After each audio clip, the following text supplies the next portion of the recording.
Hey, Gutfoxx here. Welcome to another edition of Fox Buys Packs, Gets Ripped Off, and thinks about things he thinks about on MLB The Show. So I do want to kind of go over what's going on in the game lately. Let's buy 40 packs and see if we can't get some diamonds out of them.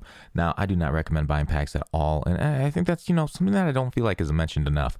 This game is awful. These packs are so bad.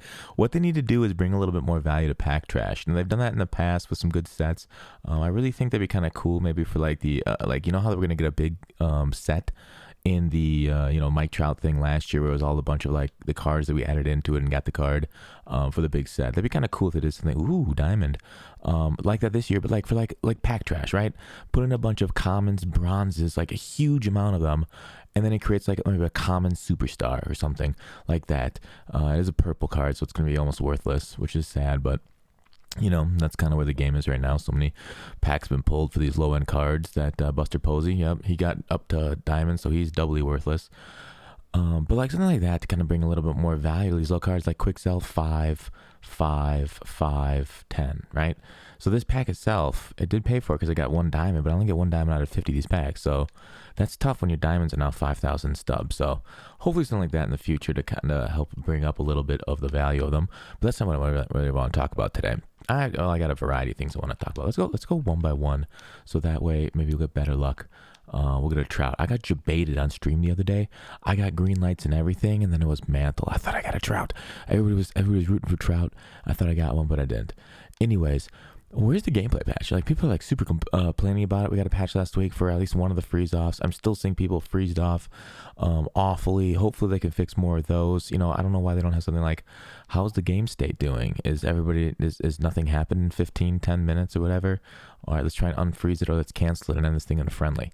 Like, right? I don't understand why they can't implement something like that. The same thing like I talked about before in my freeze glitch video, why they can't implement something like Madden has when there's a slight interruption with connection. Like, hey, your opponent's experiencing a connection. Give us like 5 seconds to fix it. And if they don't fix it after like 5, 10 seconds, then you can boot them out of the game. But it just seems, unfortunate that this game doesn't have that by now.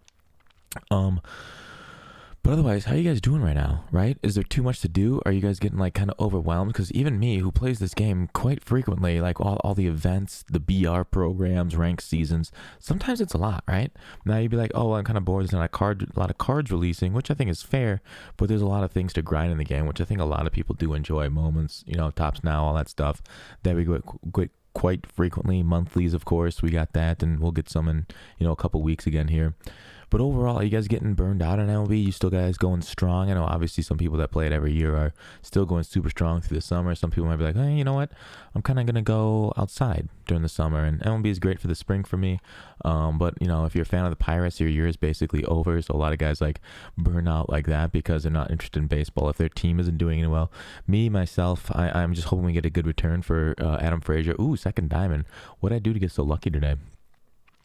Do you guys I also want to know, what do you guys think about the cards, right? Are they advancing too quick or too slow for you guys for the overalls? I think it's, it's pretty similar past years. Ooh, a 90 to 95.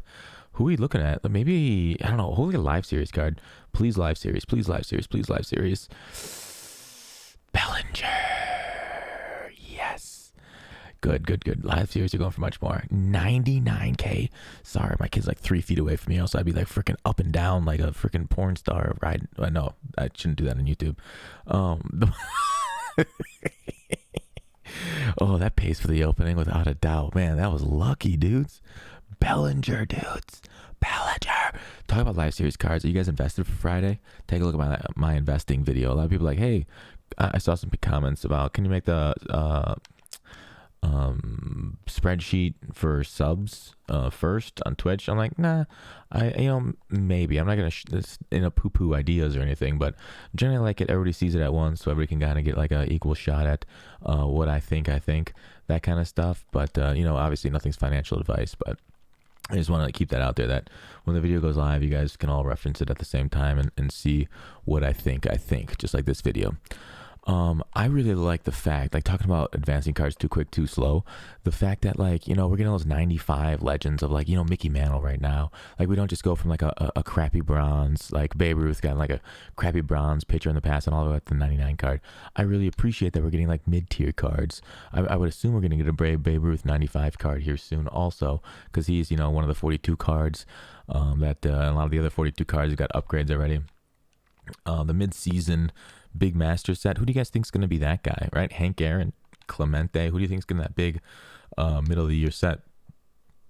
It's probably going to be like an outfielder again. I said, since we got a pitcher for the Rivera, the big set first, probably be a fielder there for that. Do you guys think, like, when I look at like the BR cards, right, and we complained about like the silvers, like obviously there's some iconic silvers and there's some like really boring ones that SDS seems to add every year. And like, obviously like Chris Sale is just an absolute demon, his silver, but like a couple of those other silvers are like, oh, did anybody actually care about this card? But like, I think sometimes it's like easier work because if they've created this card in years past, so it's pretty easy to copy and paste it over to like the new game to re-release it. So like, it's not about efficiency. I know SDS has some issues maybe with like the number of employees they have, not as good, not as many as say Madden, so they can't put out as much like custom artwork as say Madden does. So, efficiency is a big deal, right? We don't really care as much about the art, although the art's really neat, like those milestone cards. It's like the prettiest art, card art in gaming right now. For Ultimate Team mode. So like, we do kind of a little bit, but like at least they're focusing on the stuff that really makes a difference and that we'll see a lot of play. Like, that lighter card is so beautiful. I was very disappointed in SDS though. They had the event rewards. Oh, Donnie, is he going diamond? I think I could actually like fake him and make him go diamond, even though, his hitting stats don't play into his pitching. They really should though. I don't know. Let me know what you guys are doing with Ohtani. Ooh, a gold, dang it. I was really disappointed with the event rewards, right? Like, not only are they crappy, it does definitely feel like events are kind of like the afterthought this year, but the fact that in their tweet and in their schedule, they said new event rewards coming out with this new event, and it wasn't new at all. It's just so frustrating to see the same Todd Frazier and John Olerud that were, there for the last event, even though they claimed and told us we got us excited about new event rewards, and they're like, nope, we lied. Sorry, sucks to be you guys. One last thing before I go. So my controller's starting to stick, especially the A button. So like I've definitely noticed it on like throws home. I've lost a couple of runs, lost a game on stream because my A button sticks. Is it safe? Like somebody in the comments, I want to answer. This isn't rhetorical. Is it safe to put WD-40 and spray it at your controller? Like I'm trying to unjam it or glue it, or is that not? Or should I just do it because I'm going to buy a new controller anyways? If it's not safe, how would I unstick a button in a controller? Like, do I have to open it up? Like, it's one of these Power A controllers. Let me know. Let me know what the best way of doing that, or just buy a backup just in case things go on. Which I really should have a backup. I have a backup controller, but it's the Xbox original controller and it doesn't work with Pinpoint. It's absolutely awful. But that's what I think about that. Everything going on in the MLB Show scene right now. We got the content coming up. We got stuff on Friday. It's kind of a light week, obviously, right? We got 6:25 all the way to 7:1 for the fourth inning program. So it's going to be a little bit of a lighter week. We got Friday roster update, and then we'll probably get something on Tuesday again of like headliners, whatnot. But that's kind of that. New boss to Robin Thursday. All right. See you guys on the flip side. Please like, please subscribe. Dislike if you didn't like it. Let me know why. And thanks for watching Call to Action. I'll see you tomorrow.